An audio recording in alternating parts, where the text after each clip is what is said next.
Video અમદાવાદથી આવ્યો છે જે અંકિત નામના છોકરાને મેં વિડીયો સેન્ડ કર્યો છે અને આ વિડીયો કનેક્ટ છે એના પરદાદાના ઉપર.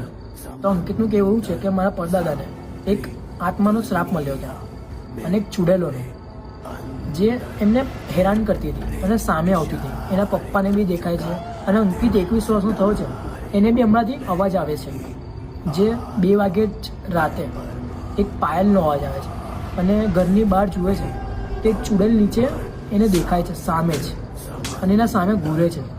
તો એનો નાનો શોર્ટ વિડીયો એ ઉતાર્યો છે, એ તમને બતાવવા માંગે છે. અને આ પેઢીથી પેઢી એમનો શ્રાપ ચાલતો રહે છે અને આગળ બી એનો શ્રાપ ચાલતો રહેશે કે જુઓ दुनिया में अंदर